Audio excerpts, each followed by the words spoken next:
Here we go. Good morning.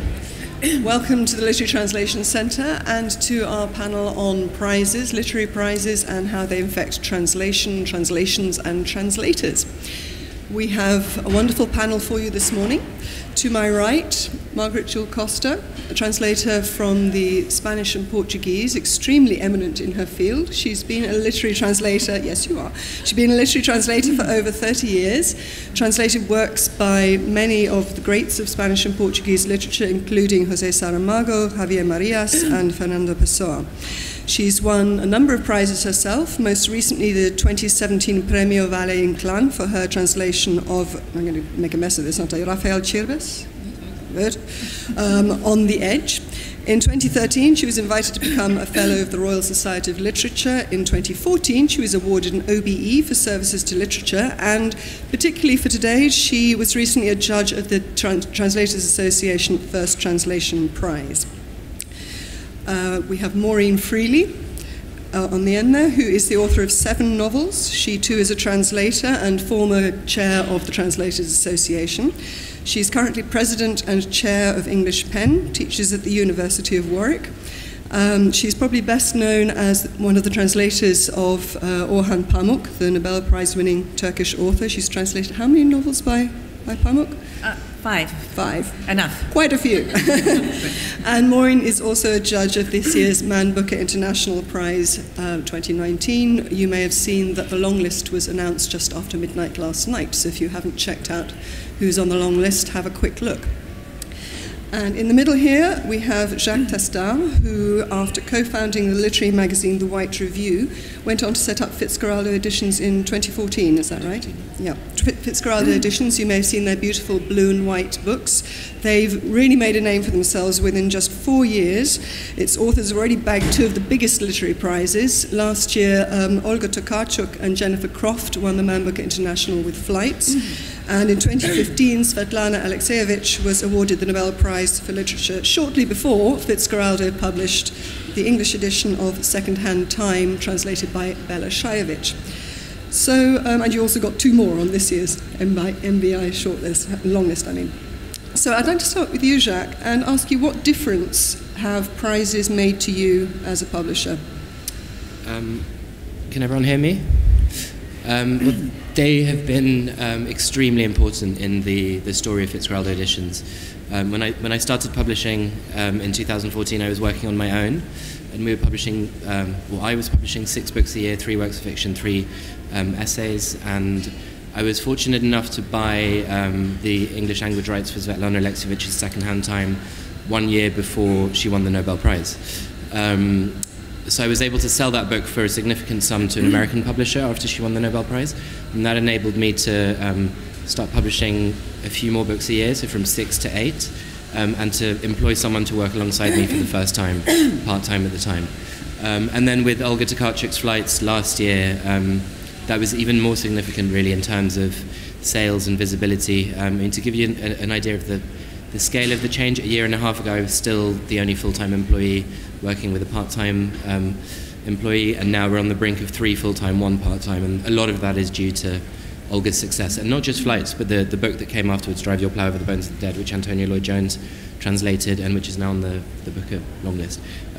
So those 2 prizes have had a huge impact on the visibility of the company, on sales, on also kind of the international reputation and the willingness of other publishers to sell us their important books. And yeah, I'm incredibly grateful and feel very lucky to have had such success so far. So from the publisher's point of view, obviously, as you say, visibility and being taken seriously, as well as just the prize money itself, is hugely helpful. And from a PR and marketing point of view, I think we can safely say prizes are important for all publishers in that way. Do you think? Well, let's ask Margaret. I mean, how have prizes benefited you other than obviously financially? Are you able to say specifically? No, I think it's a different thing for... Can you get a little closer to the mic? I think it's a different thing... I'm also very inaudible. I think it's a different thing for translators. I don't know if Maureen would agree. I think what it does when you win a prize as a translator, it sort of boosts your self-esteem for a start, and I think it gives you a certain prestige, because I mean, a lot of people, I tell them I'm a translator, and they have no idea what I'm talking about. But if I could say I won a prize, you know, award-winning translator. I'm an award-winning translator. Yeah. That makes once you're an award-winning translator, forever award-winning translator. Apparently, yes. You only need to leave one. That's it, really. So I think I don't know if it affects sales. The sort of smaller translation prizes, I think the big ones probably do, but I think the sort of smaller translation prizes, Le Chegalti, Balien Clan, I'm not sure if they affect prizes, sort of sales that much, to be honest. But I think to give translators their due, you know, I think that's the main advantage really of prizes. I don't know what Maureen thinks. So recognition, primarily. I have only I've never won a prize all by myself for translation. Actually, I co-won one prize, and I was shortlisted in another case. So you don't need to have a prize to have a happy life as a translator, but it can also be a sidecar to fame or a sidecar to recognition. If you are the person you're translating wins the Nobel Prize, it's both heaven and hell. Yeah. But I think it was just the time when my heaven was turning to hell because of a certain person getting Nobelitis that I became part of the kind of the movement here that began at the Translators Association to just raise the visibility of translated literature altogether. And it's been really gratifying to see how much has changed and how much better things have become for the entire profession over the past 10, 15 years. So you feel that, I mean, obviously a prize will usually, in most cases, go to a single person and a single book. Some people, I think, might perhaps feel that that means one person gets all the glory and all the money, and all the other books and all the attention, and a lot of the other books tend to sort of go under. Would you agree with that? Well, I think that certainly having been on the panels of a number of prizes, including this year, I think, for example, with this year's long list, what we're really serious about all the books that are on the long list, because we know that they all deserve a lot of attention. Those of us, I can think of one book when I was judging the Foreign Fiction Prize. It would have been 12, 13 years ago. Antonia, you'll remember what year it was. But one of the books that didn't win, I really, really loved. And then I did everything I could for that book afterwards. Winning is not everything. Winning is nice. I'm always jealous of the people who get the prize money when I don't. But I think it's in general we've changed attitudes towards translation. We don't get the same idiotic questions now about how is a translation as good as a really good Victorian wife. We actually have a chance to talk about, bring in these voices from other literatures that are doing more interesting things than we are sometimes. Don't you agree? Is that why you want to want to publish these books?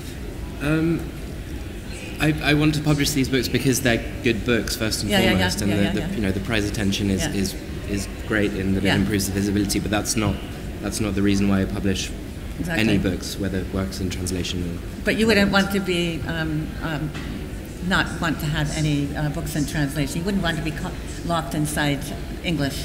Oh no, absolutely not. But I was never going to be. Yeah, well, I was fortunate enough to grow up bilingual, French and English, and I always read in both languages and always read widely in translation and never even thought of it as translation. I actually find it really baffling that translation seems to be a genre in the English language. I mean, it's all literature, right? So why distinguish? Why have separate shelves? Maureen, you mentioned that you say you've never actually won a prize outright yourself, but you've been shortlisted. I won a rather wonderful prize in the U.S. With the MLA, the Lois Roth Prize, with a co-translator whom I've been mentoring. And again, that is something that in our movement that started at the Translators Association and then went on to draw on anybody who cared about the literature. Mentoring has been an important part of that, and so that was gratifying in another way. I wanted to ask specifically about shortlists and lists generally, long list, short lists. As I said, we've got the MBI long list out today. You said you have been shortlisted, and that in itself helped to raise your profile, or do you feel that helps to promote the books? I mean, Margaret, you were a judge on the TA First Translation Prize, and the translation prizes this year for the first time, I think, had shortlists as a whole. What was the thinking behind that? Do you know? I think it was this thing about that you're not just focusing on one book, you know. So not just not just focusing on one book. And it means there is a shortlist and it's published. And I think the prize winner wasn't announced until the actual evening. That's right, yeah. So it has a more sort of Oscar feeling about it, you know. And I don't know, I think it's just nice to be on a shortlist, you know, to be recognised, especially if it's your first translation. I mean, it's a lovely prize. And with the book we chose, Aswinna, had been translated from Korean, her first, you know, this person's first translation, which is extraordinary, really. Can you give the name? I've forgotten it. Danny's there, he'll know. Yeah. Danny will know. Danny will remind us. The winner of the TA First Translation Prize this year from the Korean. The Impossible Fairy Tale by Han Yu-ju. Sorry? Han Yu-ju. Han Yu-ju, translated by Janet Hong. Thank you. I should have written all this down. I do so apologise if Janet's here. But yes, shortlisting. The first time I was shortlisted for a translation was Foreign Fiction Prize for Snow. And first of all, they forgot to invite me to the party. I thought that was a clue, I think. But I decided I wanted to go, so I asked them if I could come, and they said, oh, yes. But then the other difficult thing was when you don't win, and then the speech is being given, everybody's going little waves across the room. So that was a little embarrassing. But it's easier if your author hasn't won instead of you. You know, if you're not quite fully responsible. But again, that was when I met so many of the people who brought me into the Translators Association at that particular gathering, and so it was the beginning of my new life, if you like. So so many of the good things in publishing happen through these accidental friendships you make, connections, and gatherings, and it's a very generous. It is the most generous literary network I know. People are always helping other people as they are helping their authors. Yeah. So. But given that you do end up with this sort of small group of books, I mean, the main book that wins, which is deemed to be, quote, the best book, whatever that may mean, and then you have the short listies, the long listies. You are, however, choosing from, you're necessarily choosing from the books that have been entered for that prize. Jacques, can you tell us a bit about the barriers you see to what books do get entered, what books can get entered for the different prizes? I mean, I understand, for example, publishers have to pay to enter books, so does that put the smaller publishers at a disadvantage, do you feel? I think it does. With the International Booker Prize, there's no entry fees, and that's incredible because it means that it's an even playing field. There's also no quota to the submissions, so all publishers are allowed to enter every book they have eligible. Whereas other prizes you have to choose which. Well, for the Man Booker Prize, for example, they have a quota for submissions. So if you've been longlisted, if as a publisher you've been longlisted a certain amount of times in the last 5 years, you get more submissions. So it basically means that the bigger presses who have the books that are more likely to be longlisted get more entries per year. So, I mean, I can't tell you exactly who is allowed how many, but a press like Jonathan Cape will almost always have 4 or 5 entries, whereas we get 1 entry. But this is for the Man Booker. This is for the Man Booker, the Brexit Booker. Yeah, the Brexit Booker. Yeah. And I mean, I've heard people saying in the past that they felt that a lot of really amazing books just didn't even get seen because publishers either couldn't afford to put them forward, or they had to choose between a couple of books. Maureen, have you? Well, felt I that? think it's very important to look at the criteria. One of the reasons that the International Booker we can have that generosity is that there are still so few books that might be eligible that it's manageable. If the International Prize were opened up to everything that was published in translation in English, including outside the UK market, then they would have to start being selected. They'd probably have to start charging, just to manage that. So it's a question of how you set the parameters. There have to be limits, but where do you set them? And I think with the kind of varied experience I've had now, I would say the first thing you need to know about a prize is how the selection is being made. That's one thing. That's what I wanted to ask you as well about being a judge. How do you? Well, no, I mean, how do the books get into my head in the first place? So there was a prize I won't mention. If it exists now, it exists under another name. Right? And we were never told who was selecting the books for us, but the selection was very odd, I thought, and I felt very uncomfortable about the whole judging because there were censors who didn't even have faces. Yeah. So if you have 5 people on a prize that's done properly, like the International Booker Prize,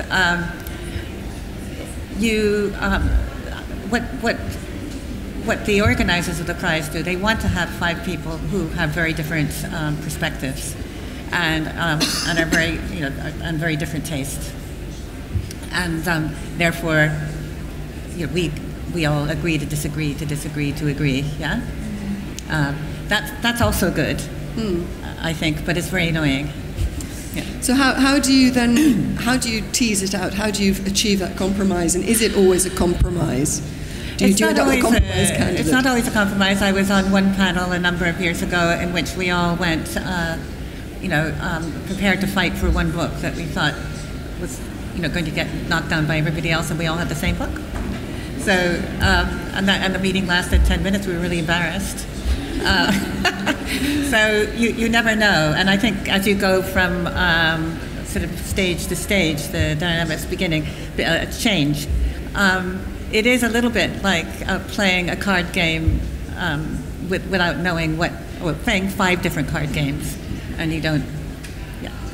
So, but I don't know whether you would agree that at a certain point, the degree to which you love a book or hate a book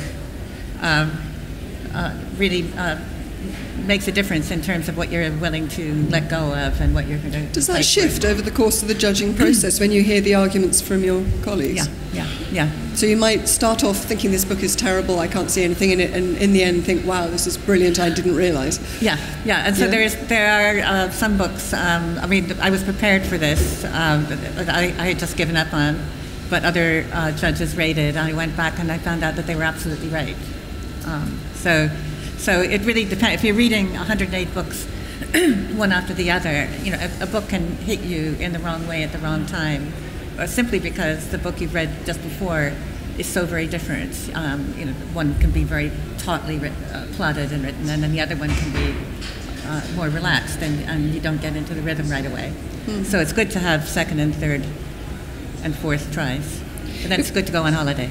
If we're talking about the different categories or the parameters of a prize, Margaret, I believe the TA First Translation Prize covers quite a wide range of genre and styles, doesn't it? Yes, but I mean, it's not like you don't get 108 books to read, fortunately. So it's because there aren't that many first translations coming out who want to be entered, then it's much easier. I think we had maybe 14, which is much, I don't know how you cope with 108 books, really. It was great, except for the 108th. Except for that one. Not that wasn't the 108th. The 108th one was great. But they weren't all novels, were they? These were actually. Were they? They were, yes. It was, but the actual prize itself doesn't state that they have to. It doesn't. No. So it is very open, but I think that's because that opens the field more, because there are not that many people who are submitting. And Sorry, yes. No, and I just, to agree with Maureen, I think the process of judging, the discussions amongst the judges is really fascinating. And it is frustrating when someone doesn't agree with you. It's just life, isn't it? But I mean, it does change your mind. It can change your mind. Especially, I was on the Stephen Spender Poetry Translation Prize as well, and that's very fascinating because there's a huge number of poems submitted, and in different categories, and just being exposed to all those different poems and all those different languages. Is it a bit like comparing apples and oranges sometimes? I don't know. Maybe I'm very arrogant, but I always think I know when something's really good. I think you have to. You have to have some sense, don't you? And do your colleagues agree? Sometimes. Not always, but I think it's a fascinating process, and it does teach you to look at things with perhaps a broader mind. Yeah. Maureen, I'm not quite sure. Have you been involved in the judging of the Warwick Translation Prize? Am I involved? No, I'm just involved in making sure we can pay for it. So you don't know any of the behind-the-scenes stuff? Because I was particularly interested in that because that has an incredibly wide... I think the other... this is all credit to Chantal Wright, and the only credit I can take in that is having hired her. But also, we've been really fortunate in our judges who have remained for no gain, only loss of time, if you like, have taken it so seriously. And if you go, because it's in a university, some of you I notice in the audience probably were there for the prize giving, but it is a lecture which tells you all about all of the books on the short list, and so it really is putting forward the 6 authors and not just the winner. And it's covering everything from graphic novels to this coming year also theatre and everything in between. Yeah. I mean, for me, as sort of the heart of my life is writing novels in boring old English. But I love to read fiction from everywhere because I want to read something that's not like anything I would have thought of myself or imagined myself. And so, an apple from Oman and a pear from Chile, I don't want it to be the book I expect it to be. That's the whole point of reading adventurously. So I don't. I also think, it is true that despite, no matter how open-minded I set out to be in writing, there are things that I just will never have time for. Some very, very famous people I'll never have time for. What I've noticed on this panel and other ones is that there are books that people tend to agree on roughly, to different degrees of warmth, and then there are these outliers. So many times, there's certain books I completely loved, and people just looked at me and went, "What?" And other times when I was doing the same, when it was one person really loving a book and the other 4 just having no time for it. Speak into microphone, all of us, or me? All of us. Okay. Naughty panelists. I'm practically eating mine. Okay. Jacques, I wonder if you could tell us a bit more about how prizes have helped you get your books across borders and into other languages or from other languages, but particularly if you're trying to get them sold into other territories. You said you found it helpful. Do you mean specifically the books that have won prizes or the list as a whole? Both, really, okay. And also anything you can tell us about what you've heard from your colleagues about how it's helped them. Sure. Well, in the case of Secondhand Time by Svetlana Alexievich, we sold rights because Svetlana was a Nobel Prize winner and there was interest and people willing to pay good money. So we were only really distributing the book in Europe and the UK and Ireland. In the case of Flights by Olga Tokarczuk, again, I'd sold rights in Australia and New Zealand and in North America before she won the prize. So we were only really selling into Europe. We did do a deal with Penguin Random House India, who produced their own version of our B format paperback edition of Flights using our design files and printing in India. And the book ended up looking very different to the one that we'd produced here in the UK. But they then distributed that book as a Fitzcarraldo book in India. In terms of, I think, raising the profile of the list, I mean, specifically at London Book Fair or Frankfurt Book Fair, the fact that Fitzcarraldo Editions has won some prizes means that when I meet other editors from around the world and I tell them about an exciting book we have the rights to written in English that I would like to hope they might translate one day, they're more likely to pay attention because they will know the books that have won the prizes. They might even publish the same books in their own territories. So in terms of the international reputation of the press, that helps a lot as well. It shows that you have good judgment. Yeah, but also it helps you create the connections that matter. So yeah. You find the editors that have that similar taste, or you know, have similar books on their list, and the people with whom the conversations are more worthwhile, if you see what I mean. Margaret, you said earlier that you weren't sure that the smaller prizes had that much of an effect, at least on sales. Would you,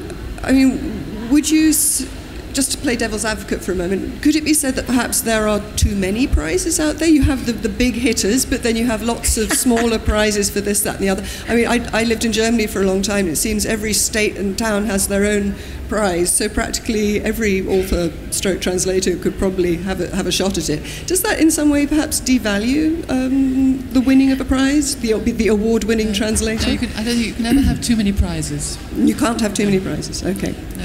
You can't, can you? Yeah. I think you need lots of prizes.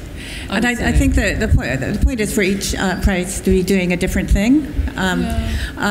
So, for example, with PEN, English PEN, the prizes that are actually, well, the awards that are actually to pay for translation, then that goes on the cover of the book. And when I see that, of course, wouldn't I? But a lot of people tell me also that they do this. It must be interesting in some way. It's already been vetted because people often have a hard time deciding what to trust their eyes with. Yes, I think it's the same as having a publisher.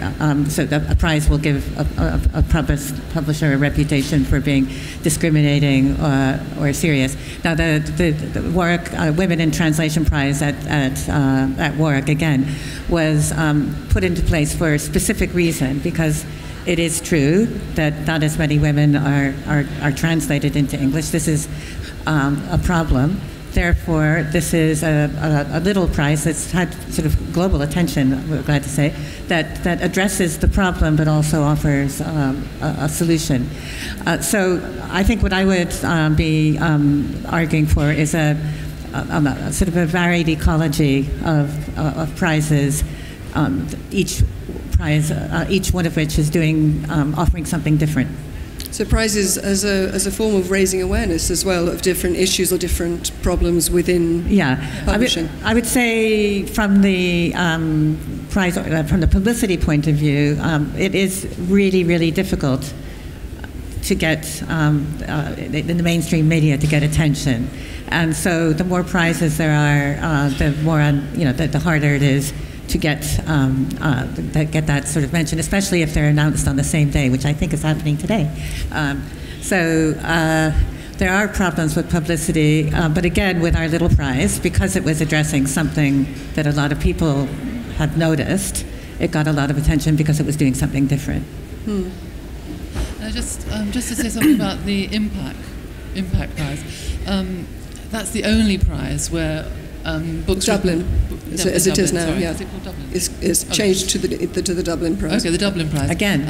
Was it? Yeah. Dublin Literary Award, I think, is the. Okay, but that's the only prize where books originally written in English and translations that go up, are treated equally, and I do think that's valuable, because otherwise, when a translation is not inferior to a book written in English, originally in English. So I do like that idea, and the selection is done very differently there, isn't it? Yes, it's quite strange. I mean, libraries all around the world, and you do get a very weird long list of think. For which one?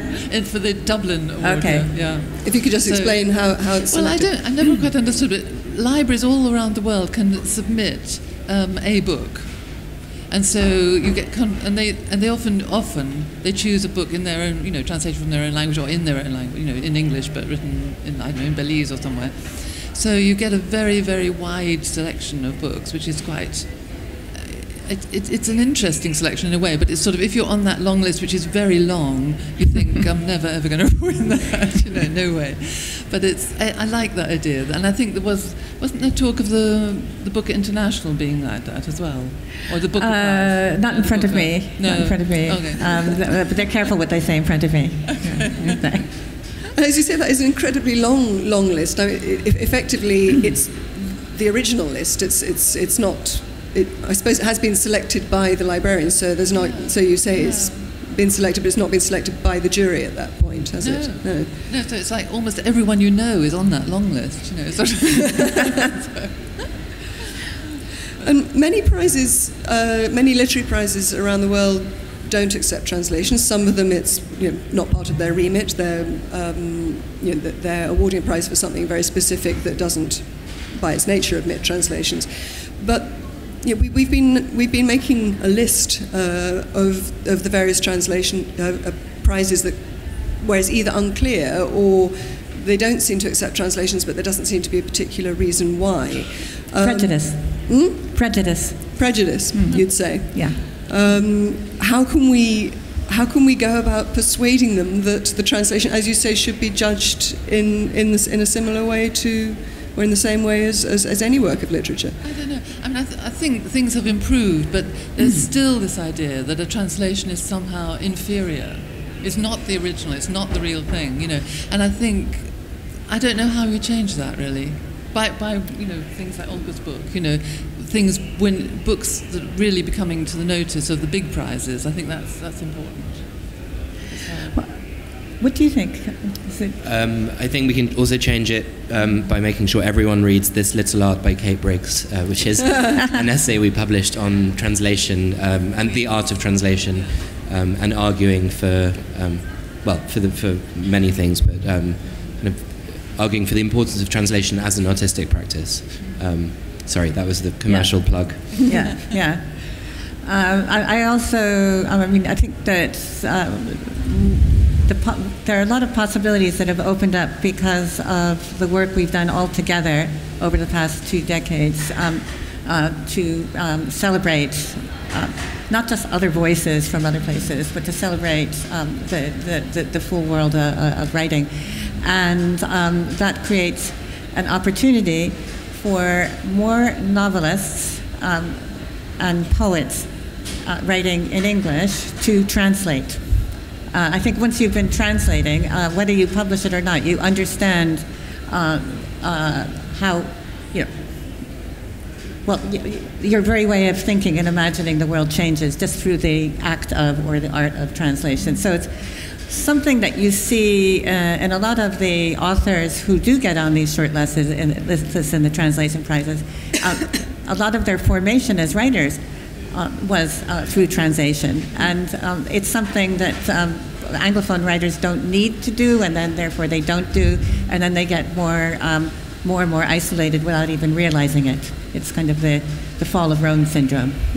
Yeah. It's great when, as we know, that a translation is the work of 2 people, the author and the translator, and as you say, a lot has been done in the last many years to try to raise the profile of the translator and to try to increase the understanding among lay people, if you like, of what the translator does and what that actually involves, and that if you're reading a translation, this awful phrase, things get lost in translation. I much prefer what Joanne Harris was saying at the Translation Symposium yesterday about, translations can add things.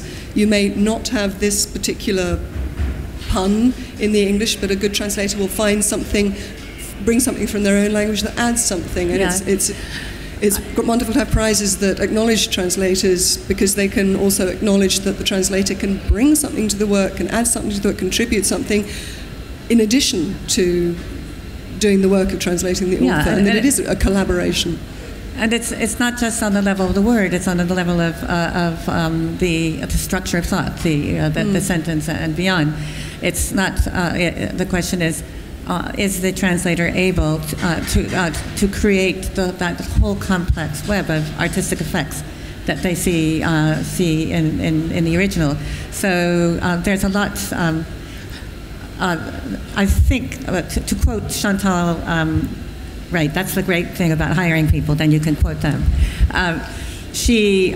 One of her sort of missions in our department is to make sure that undergraduates, as well as our other colleagues, stop reading translations naively, because they're often reading fiction and poetry in translation without having any handle on how to look at it. So what our students are getting now is an opening up of to look at what's happening in that act of reading. Can you explain in a little more detail what do you mean by reading naively and reading more consciously? Well, really, I'm sure you'll have had frustrating conversations with people not knowing how to judge a translation. Yes, it's improved in translation. It's lost in translation. It's a bad person who did this translation, and then picking out one phrase and saying we can't say that in English. Well, maybe we can. So it's that sort of mistrustful, judgmental, condemning approach. You must have that all the time, yes? Come across that sort of thing in reviewers. Yeah, in reviews, but I think it's getting slightly better. Yeah. You don't get the one sentence condemnation of a translation based on a word choice that doesn't make sense in British English in a British context or whatever. Yeah. That's fortunately happening less. Yeah. So I suppose that's a and I would say that how do you judge a translation? You don't judge a translation. You judge the book in your hands. And if you are a translator from that particular language, there'll probably be things that you care too much about, certain solutions to certain problems that drive you crazy, like keeping everything in the passive voice when you don't have to, or something like that. So you can get very kind of picky. But if it's not the language that you usually translate from, it is a work of art that has happened in collaboration, and it's there. I think I would actually disagree with you that you can't judge a translation. Jacques, I don't think you can. I don't think one should judge a translation for accuracy or for I don't know, in a scientific way almost. But I think it is possible to say that a translation is excellent, and one can judge it based on the English, if it's a book that's translated into English. I would agree. I think I was trying to say the same thing. Okay. Is that the book in your hand, having been translated into English, is a work of art. And it's a work of art that you don't have to divide up into its various players in order to assign value or blame, any more than you would if you were listening to a symphony.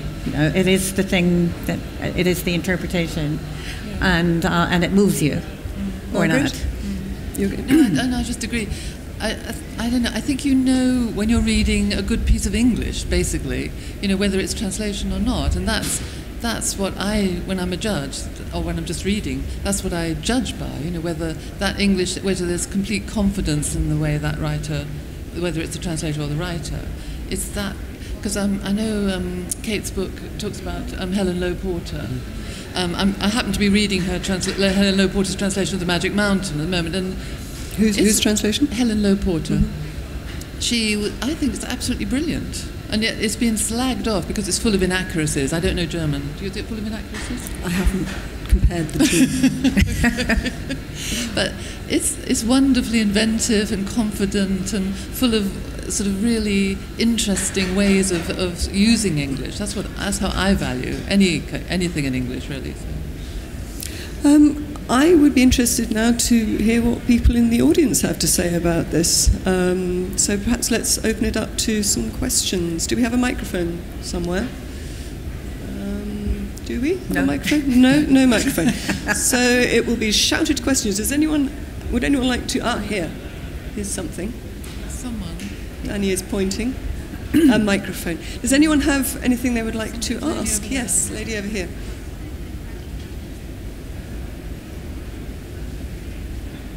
Hi, Christina McSweeney, translator. You were talking about sort of the translation prizes shouldn't be divided up into kind of translators as kind of less important or a B category. I've had a weird experience in the United States where books I have translated have won prizes, but not for the translation. And the translator is not included in the prize. They've won quite important prizes. And that is a bit of a danger when you sort of open things out, that you would take the book in English as a kind of given and forget that translators are involved in it. So that's sort of another level to what we were saying about prizes that don't accept translations. There's prizes that do accept translations but don't acknowledge the translator. But that's wrong. Yes, that is wrong. We must do something. Tell Ruth, who's sitting right in front of you, which prize that was. It was more than one. But it was when I was working with Valeria. It's criminal. Is that okay? A criminal. I wrote, and I made sure my name got on there and things, but it was up to me to actually say, you know, I translated this book.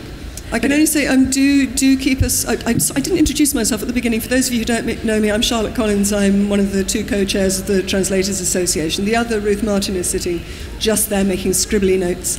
And Ruth mainly has been compiling this list of prizes. Is it at the moment mostly UK-based prizes? But we're hoping eventually to expand the list. It's quite long already, and we're trying to just take a look at which ones do accept translations and fully acknowledge the translator, which ones accept them but don't acknowledge the translator, which ones don't yet accept them, which ones can't. And it will be quite a big long-term project, but we do plan to slowly try to make contact with the people organising the prizes and gently ask them if they have considered this, if they have actually thought about it at all, if they would consider it, and hopefully, as I say, it'll be a long-term project, but hopefully we will be able to nudge some of them into starting to hopefully accept translations or acknowledge the translators more than they already are. So if you do have a case like this, do drop a line to the Translators Association. Let us know. We can't promise to do anything immediately, but it's definitely on our list. I don't think it's a conscious bias. It's just that the people who are in charge of the sort of nitty-gritty don't know what to do with translation. A lot of the time it isn't conscious bias, it's just people haven't thought about it, and that's our job, is to raise awareness, and as Maureen was saying, that's what we've been trying to do for some time now, and we continue to try. But as a US and Irish citizen here, living here, I'm whose translations appear on both sides of the Atlantic, it's better here than it is there. Because, first of all, as last time I looked, translators don't have moral rights in the U.S. We do have ALTA in the U.S. You can note my pronouns keep bouncing back and forth. If I say something I like, I say we. Okay. But it is possible. We have good relations with the American Literary Translators Association, which is also concerned about these things. And so a change can happen through that kind of conversation. We'd also like, the international panel would like some publishers, not mentioned here, to stop offering the translator's name in print like this big at the back of the flap. Not you. Not you. Yeah, that's another issue, isn't it? Where does the translator credit go? On the front, on the back flap, just the little thing on the copyright page. Yeah. Yeah. So, do you think that makes any difference what difference do you feel that makes to the reception of the book per se? Obviously, it makes a difference to the translator's profile, but I think it's indicative. It's indicative of. If you went into a study where a husband and a wife were working, and I'm speaking from life experience, and the man's desk is 3 times the size of this table, and then the wife's desk is like this. You can understand the power relation from the desks. And I think so the positioning of the name is important. Jacques, how do you go about crediting your translators on your books? We name them very prominently on the back cover. We don't put them on the front cover, but our books have a very minimalist design. So it's just typographical covers with the title, the name of the author, and then the name of the press. So it was really a design decision. But we do credit the translator everywhere in all press releases, even on social media. Every time we mention a book, the translator's name is always mentioned. And also I would like to think that unlike some presses, we work very fairly with translators. We pay them well, we give royalties, and the process is very kind of collaborative, and I would like to think translators like working with Fitzgerald Editions. I know that all you say is true. I am a little kind of wary of this. It's a design decision, because that is often used by much less minimalist presses as we couldn't really find an appropriate space for the translator because we had this idea. No, I mean to be honest, I should say it was partly not knowing what was the right thing to do, and when I started Fitzgerald Editions, I had a bit of experience in publishing, but it was entirely new really to me to start a press from the ground up, and we made this decision with the designer not really knowing how to go about it, and then once you've set the precedent and a house style, then it's but what's more important to me as the selfish publicity hound translator is having the name on the title page. I care about that more than I do about the cover, really. And that we always do. Yeah. As it should be. Yeah. Any more questions? Yes, lady in the front. I understand that any list is characteristically exclusionary. So with long lists as well, there's so many people that can make it on there and so many people that can't. And for example, with the Booker Prize, you have to be published in the UK. We talked about gender issues. I wonder if you can talk a little bit about the hierarchy of languages that is created. Mm-hmm. So how long lists with the Man Booker, but also Man Booker International, and then with the Nobel Prize, that history of kind of prioritizing European languages, translations, and this is a publishing gatekeeping issue, and I understand that, but I wonder if you can speak about that as well. I saw a tweet from Deborah Smith this morning. Exactly. Delighted about the long list for the Man Booker, but commenting that there were many areas of the world that were not featured. But then again, and seldom do feature. I mean, these are serious issues, and actually the discussions that will happen at panel level or at a prize-giving foundation level are very important, because changes can come from that. I can say that in the time, in the 12 or whatever years since I judged the translation prize, things have become much, much, much better. There's much broader sweep now than there used to be. But it's because you have to draw the line somewhere to manage a prize. There are things that we're concerned about, and particularly, so for example, the lack of translations from the other languages of the subcontinent into English is something that we're very concerned about, and that's under discussion, because that's a great lack. So I think whenever, yes, we had the benefit of a sort of a widespread this year, which becomes narrower, obviously, with the long list. But there's still huge gaps in it, and that is like kind of the most obvious one. You also, of course, have the influence of cultural foundations for different countries. It's not just the European countries that have very good cultural foundation support. You also see it in Latin America and in Spanish, writing in Spanish. And you see it in Turkey as well, or you did see it in Turkey as well. So, if I could maybe just say something quickly about the Nobel Prize. The Nobel Prize in Literature has this kind of universalizing claim that it is picking, the best literature around the world and rewarding the very best author. But actually, what people forget is that you have to be big in Sweden to win the Nobel Prize, and it's a very elitist institution made up entirely of Swedish people. Yeah. So if you're not published in Sweden, you're very unlikely to win the Nobel Prize. So the authors that get selected are by necessity chosen from a pool of people who are published in Sweden, and the kind of the mechanisms behind publishing in Sweden inform those choices. Although, I mean, the Swedish sort of literary intelligentsia has done in the past a lot better than some of us.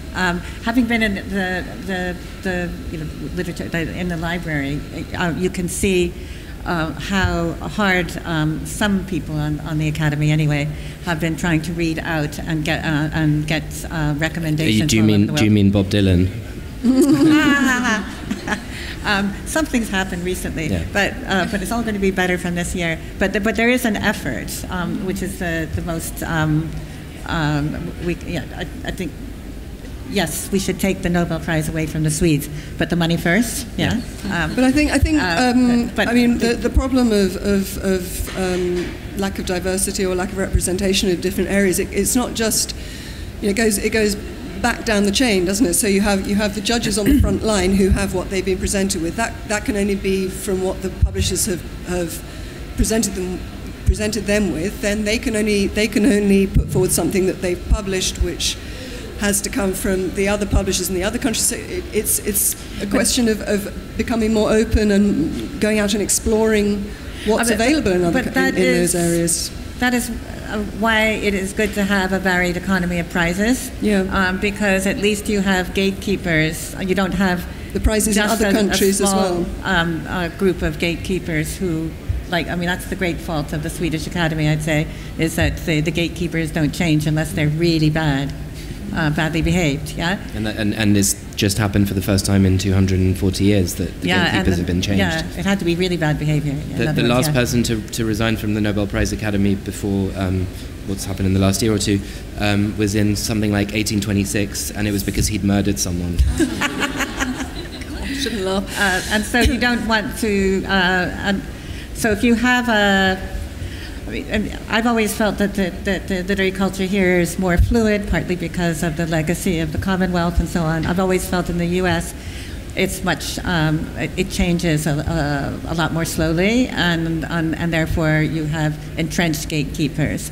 We shouldn't have entrenched gatekeepers. But I mean, talking about gatekeepers and indeed visibility of certain books, I mean, that's something that prizes in other countries and in other cultures, they can help us by saying, hey, look at this book, in the same way that the books that win the prizes here will get attention in other countries. That could and should be happening the other way around, and you would hope that the British publishers would do indeed pounce on these other books. But do they look too much maybe to Europe and not enough to the Indian subcontinent? I think there's an increasing effort. I mean, I know that the market focus at the book fair has made a big difference. It made a big difference with Turkish writing. It's certainly made a big difference with Korean writing, and you usually see it a few years afterwards. So there are these openings up, but it's also the sorts of networks that you're talking about. At the book fairs, you get to know the other publishers who share a certain kind of taste. Yeah. Yeah, I mean that has an impact. I think that the market focus is really important, and I think Antonia will testify that it's had a huge impact on Polish literature. Poland was the market focus 2 years ago, but I think it's very difficult as a publisher to, especially when you're only publishing a certain amount of books, to publish, in a very diverse way. And I think, especially when you're just starting out, you have you go to what you know first. So I can read French, so I published some French books to begin with, and kind of start from there. And also because of the way that acquisitions works. I mean, a lot of publishers tend to be very reactive to submissions, and it's quite rare that publishers will kind of ignore submissions and take the time to do their research and to say, okay, I want to find a Southeast Asian author or a Sub-Saharan author or whatever, and to take the time to really explore a region of the world and try and find authors from those countries. So I think it's also always part of our job as translators to bring you books, isn't it? I mean, not even necessarily from the languages we translate from, but if we've heard of a book in another language that sounds really interesting, and to go to the publisher, work out who would be a good publisher for that, and say, hey, I've heard about this book. Would you be interested? Do you know who would be? I mean, we all do that, and that's part of our work. It's very difficult to get publishers to take notice of that. It is, but we still have to keep doing it. Keep trying. Oh yes, yeah. Because they have to hear about them somewhere. Yes, absolutely. But that is, again, it's this long game. You don't win most of the things, but it might not be that book, it might be another book. It's just to flag again the other things that translators can, with pleasure, contribute. In other words, look at this. So try that, and also to take interest in other literatures, not just the one that they're translating from. There is another, I would say, a problem sometimes with entrenched literary cultures in other countries, and the farther, the more marginalized those cultures are, the more likely they're to be in charge. Three angry old men in charge, and so they're not necessarily going to be letting out the very interesting young female LGBT writers, to give two examples of types that they'll just be pushing aside. So a translator with a good understanding of what's going on the ground can find those other voices and actually translate them past the gatekeepers on the way to this building. Any more questions, anyone? Yes, lady at the back. Hi, I was just wondering, like, a lot of the prizes you've spoken about are for books that are already published. I wondered if you could talk a little bit about prizes for translators who haven't yet published anything. Well, that is the prize. It's in its second year now.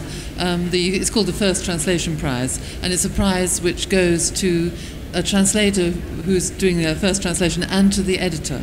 But that's for a published translation. That's for a published translation, I mean, unpublished, I don't think there's anything. Actually, Asymptote. There is the Havel Secker Young Translators Prize, which I think happens every year. Yeah. But I think it's for a different language every year. Yes, it is. Yes. Yeah. And there's Asymptote, to a literary website, translation website, and they have a prize every year as well. That's for an unpublished translation. So yeah. There is another one for which you have to submit a sample. I've temporarily forgotten the name. Based in Oxford. Do you remember the name of the? Come and talk to us afterwards. We will. Not the Oxford Weidenfeld, no. No, it's published. There's another one. No. John Dryden. That's it. The John Dryden Prize. You submit a sample, a section, poems, whatever. And it has to be, I think, unpublished. And quite a few translators who've won that have gone on to do very well. So keep an eye out for that. Also the Stephen Spender Translation Prize as well. That's for poetry. Ruth, what time do we go on till? I wasn't sure if it was 11 or afterwards. 11. Okay. Maybe time for a couple more questions. Yes, gentleman here. Hi, this one's for Maureen. You mentioned the heaven and hell of winning a translation prize. You talked a bit about the heaven, but I'd be quite interested to hear about the hell. That was not my prize. That was his Nobel. Oh, I see. Okay, yeah. Even so. If I ever get a prize all by myself for a translation, that will be heaven. Actually, co-winning a prize was quite fun. It's even. I'm proof that you don't need a prize to get ahead. You need to be in the world and also have the good fortune of choosing to translate books that you love. I think that's really important. It's not always possible.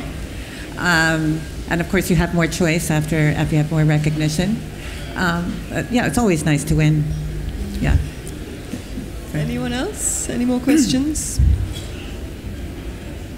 Louise. Hi, just wanted to say on unpublished prizes, if you translate from French, there are the French Voices Awards, for which a translator can submit an unpublished text, provided the rights are still available, and that's administrated partly by the Institut Français here in London.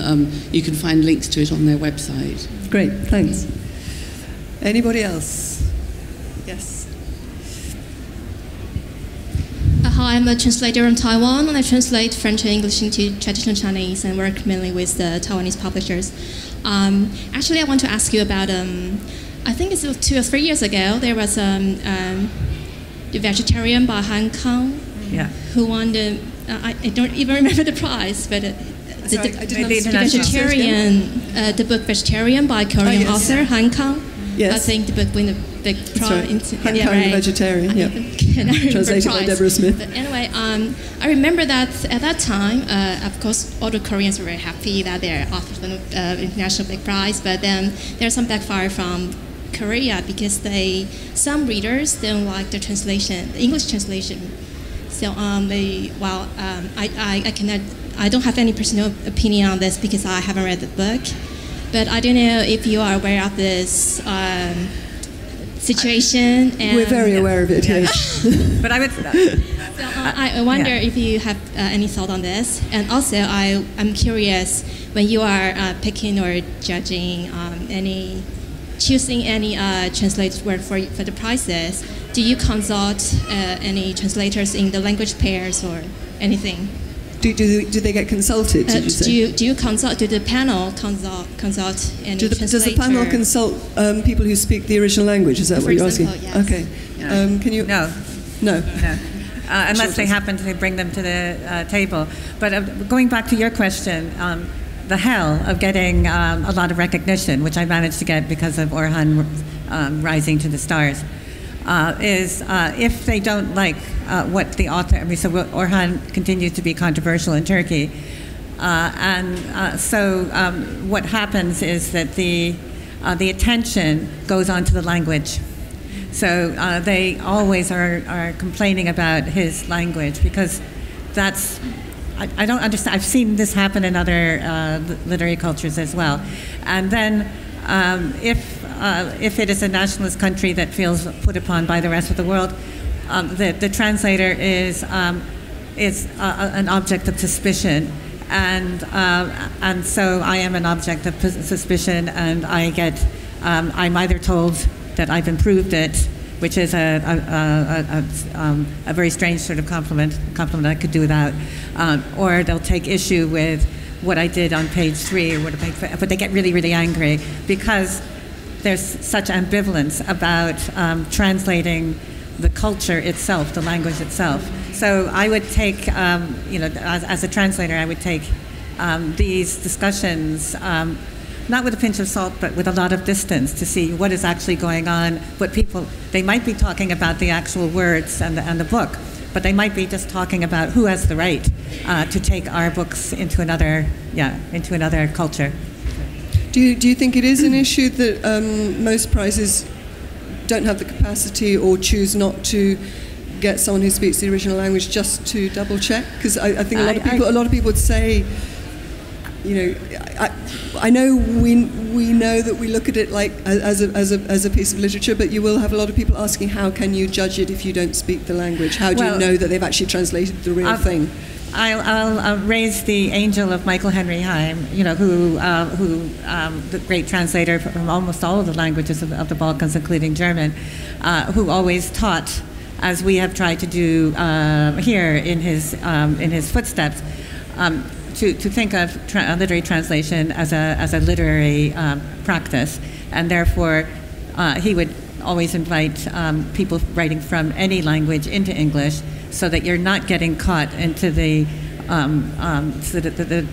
rather picky arguments about you're not buying into the fiction of equivalence, which doesn't exist, but you're just looking at what you have before you. But what do you do? I mean, when do you have your translations checked?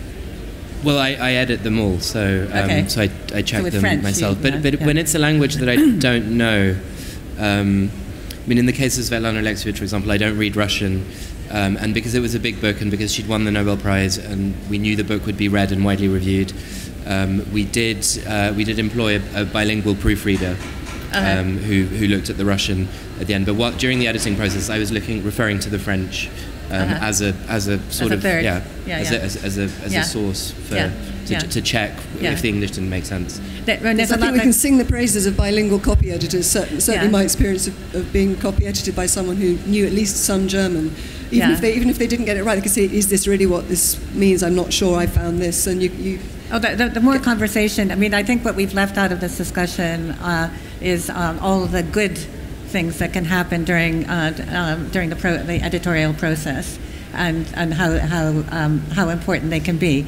And also, if not handled properly, a lot of mistakes can be introduced during that process. So the more there is space for discussion and triangulation, even the better. And we. Sorry. No, I just agree. I mean, I do think everyone needs editing. Everyone needs editing, but this checking absolutely against the original, it might be useful. But it's not. It's more that this criticism where it's sort of a nitpicking thing where she got this word wrong on that page 342 or something. That's really destructive and pointless, I think. Yeah, there's one my last Orhanian adventures when somebody was checking my copy to see if it was a pure Turk was checking it, and this person, I don't know if it was male or female, kept on saying, "I'm so tired of the word gaze. I'm so tired." I don't care if this guy is tired of the word gaze, as long as I don't have to gaze at him. Yeah. Again, they can be actually not working with the process, but working against it in a nitpicky way. Yeah. Yeah. I just wanted to add that final word. We were talking about how there might be too many literary prizes. There's only one prize for editors, the first translation prize. It'd be nice to have more prizes for editors. Okay, more prizes for editors. Yeah. Thank you very much to our panel, Maureen Freely, Jacques Testard and Margaret Shaw Costa.